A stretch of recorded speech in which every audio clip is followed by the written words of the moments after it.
तो उससे जो गैस बनती है उस गैस के यूटिलाइजेशन के लिए अश्योर्ड ऑफ टेक का पिलर रखा गया, यानी जो भी मैन्युफैक्चर करेगा बायोगैस उसको एक अश्योर्ड ऑफ टेक यानी उसके प्रोडक्ट को खरीदने की गारंटी दी जाएगी।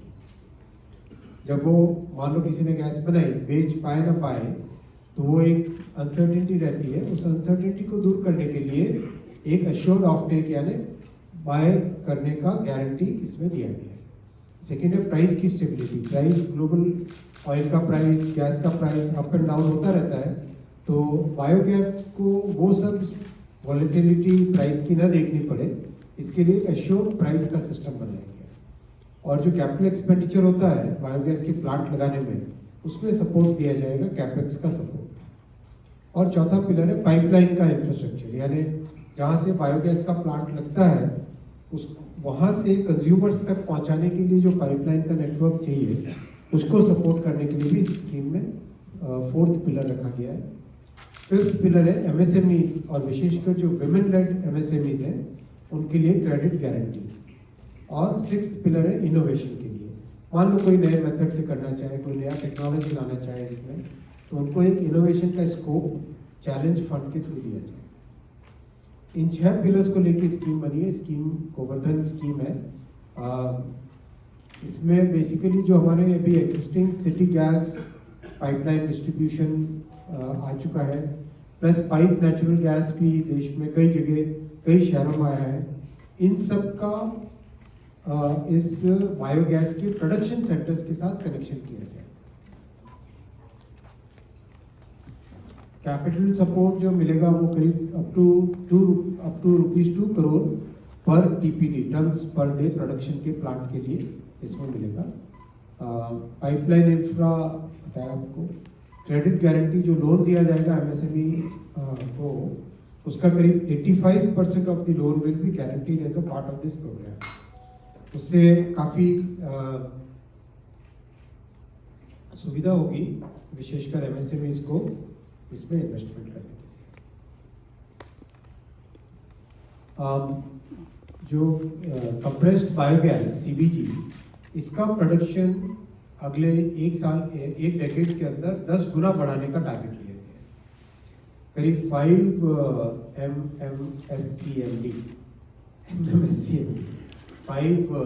MMSCMD प्रोडक्शन के लेवल तक पहुंचाने का इसमें टारगेट लिया गया है। अगर इसको हम एनवायरमेंटल पॉइंट से देखें तो this will save about 40 million tons of carbon dioxide emissions. 40 million tons of carbon dioxide emissions. करीब 75,000 करोड़ रुपीस नेशनल जीडीपी को ऐड होगा, और about 1.5 lakh jobs will be created by this programme. Direct and indirect 1.5 lakh jobs will be created. Fossil fuel 10 million metric ton को import करने की जरूरत नहीं पड़ेगी, उसको रिप्लेस करके इस कंप्रेस्ड बायोगैस से बहुत सारी चीज़ें की जा सकती हैं।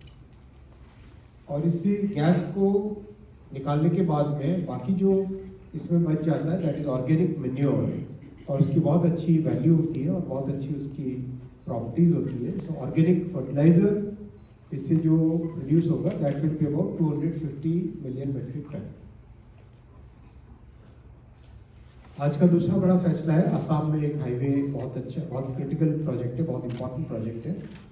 ये है बायता चेरियाली, यानी गुवाहाटी से जस्ट बाहर निकलने के बाद में, वहां से लेके तेजपुर तक। अच्छे में हम देखें और डिटेल में जाए। बायता चेरियाती गुवाहाटी के जस्ट बाहर में है। ये गुवाहाटी, यहाँ पे रेड कलर का स्टार जो लगा हुआ है वहां पे, गुवाहाटी से आगे टूवर्ड्स रौता से तेजपुर, ये वाला सेक्शन है।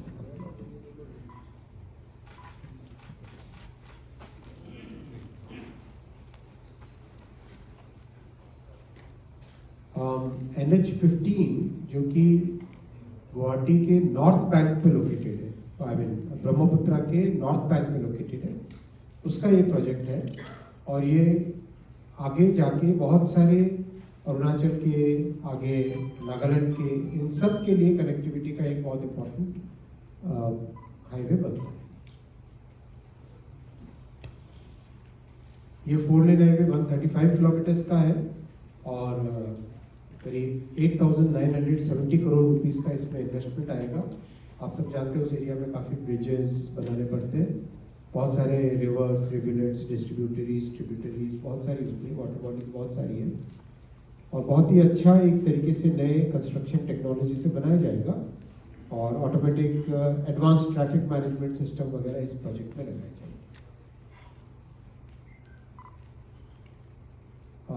15 मेजर ब्रिजेस हैं इस प्रोजेक्ट में, 15 मेजर ब्रिजेस। कॉम्प्लेक्स प्रोजेक्ट है और करीब 30 माइनर ब्रिजेस हैं और 19 फ्लाईओवर्स हैं और 5 जगह पे बाईपास रोड भी बनानी है।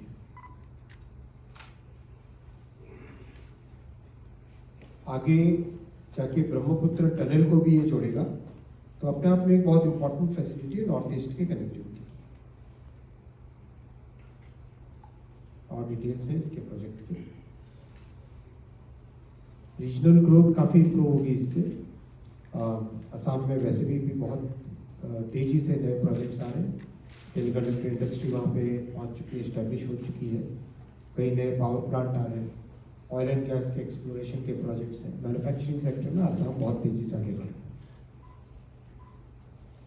साथियों, माननीय प्रधानमंत्री श्री नरेंद्र मोदी जी की इस ऐतिहासिक थर्ड टर्म में भारत के लिए बहुत अच्छा एक फाउंडेशन बनाने का जो काम चल रहा है, उसमें railway, highway, metro, airports, ports, ropeways, इन सब की इम्पोर्टेंस अगर आप देखें तो every 1 crore rupee that we invest in infra, वो मिडिल क्लास के लिए, देश के लिए फाउंडेशन तो बनता है, साथ ही साथ उसकी इकोनॉमिक एक्टिविटी जनरेट होती है अबाउट 3.6 करोड़ रुपीज़ की, और 1 crore investment leads to 3 to 4 employment, so that is a big employment generator for our economy.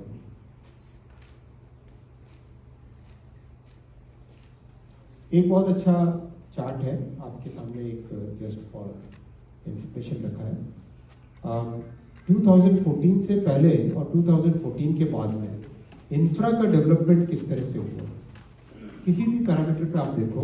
मान लो सबसे ऊपर वाला बार है freight corridor, dedicated freight corridor before 2014 0 था और आज 2843 किलोमीटर, यानी देश में जितने भी डेडिकेटेड फ्रेट कॉरिडोर्स बने वो सारे आफ्टर 2014 बने 100%। फिर आप स्टार्टअप्स देखो, जस्ट अबाउट 500 थे बिफोर 2014, अब देखो तो 2,30,000 है, यानी 99.8% ऑफ द स्टार्टअप्स 2014 के बाद में है। सोलर कैपेसिटी मात्र 2.6 गीगावाट थी, आज सोलर कैपेसिटी 162 गीगावाट से ज़्यादा है। तो 98% देश की सोलर कैपेसिटी 2014 के बाद में है। डिफेंस के एक्सपोर्ट्स मात्र 700 करोड़ रुपीस के होते थे, आज 38,000 करोड़ रुपीस के एक्सपोर्ट्स होते हैं, यानी डिफेंस के एक्सपोर्ट्स में भी 98% डिफेंस के एक्सपोर्ट्स 2014 के बाद में। इनलैंड वाटरवेज में कार्गो मात्र जाता था 29 metric ton million metric ton, आज जाता है 218 मिलियन मेट्रिक टन, 10 गुने से करीब 8 गुने ग्रोथ हुई है। ये भी यानी ओवरऑल किसी भी पैरामीटर पे देखो, एक्सप्रेसवे नेटवर्क मात्र 1000 किलोमीटर था, आज 6700 किलोमीटर है। वाटरवेज 5 थे, आज 32 है। पीएनजी कनेक्शंस 25 लाख थे, आज 1.6 करोड़ है। टैप वाटर एक्सेस 25 लाख था, that is now tap water access 17% of the homes में था, वो आज 80% ऑफ द होम्स में। रिन्यूएबल कैपेसिटी 54 गीगावाट से 250 गीगावाट बनी।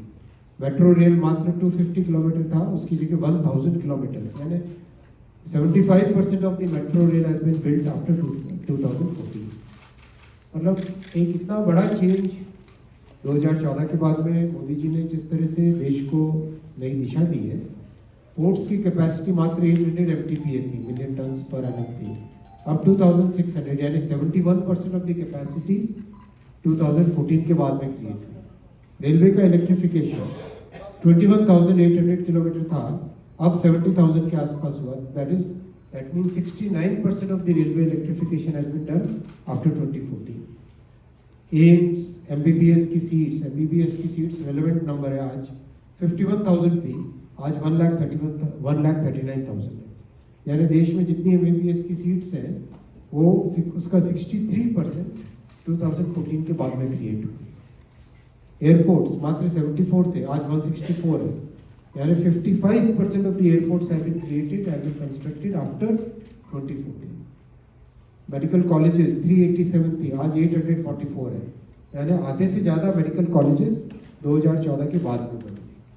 पावर कैपेसिटी 249 गीगावाट थी, आज 540 गीगावाट है, यानी डबल की भारत ने इन 10 वर्षों में, यानी 2014 से पहले जितनी कैपेसिटी थी उससे ज़्यादा ऐड किया इन 12 वर्षों में।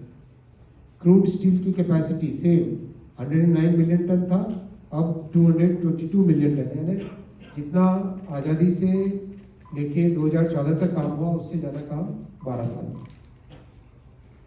कोल का प्रोडक्शन 565 मिलियन टन से 1000 million ton, 44% of the total coal production is in the last 4 years। हर एक किसी भी पैरामीटर पे देखो तो इंफ्रास्ट्रक्चर की इम्पोर्टेंस इसलिए है कि देश का भविष्य उस पर निर्भर करता है। देश का ग्रोथ का जो पैरामीटर है वो इस पर निर्भर करता है, और जो हमारे मिडिल क्लासेस के लिए अपॉर्चुनिटीज़ बनती है वो अपॉर्चुनिटीज़ इंफ्रा से बनती है। चाहे किसी भी देश का एग्जाम्पल ले लो, चाहे हमारे पड़ोसी देशों का एग्जाम्पल ले लो, या साउथ ईस्ट एशियन टाइगर्स कहते थे जिनको, उनका एग्जाम्पल ले लो, या यूएस का example before the second world war ले लो, या यूरोप में जर्मनी, फ्रांस, इनके एग्जाम्पल्स ले लो, यूके के एग्जाम्पल्स ले लो। किसी भी देश में जब इंफ्रा डेवलप होता है तभी जाके उसकी ग्रोथ का मोमेंटम आता है। इसीलिए प्रधानमंत्री श्री नरेंद्र मोदी जी ने 2014 से लगातार इंफ्रा पे एक बहुत फोकस करके इंफ्रा को, बेस को, इंफ्रा हमारा बेस है, बुनियादी ढांचा, हिंदी में अगर हम बोले तो इसको बुनियादी ढांचा बोलते हैं, यानी हमारी बुनियाद है, हमारी फाउंडेशन, हमारी नींव है इकोनॉमी की। इसीलिए इस पर इतना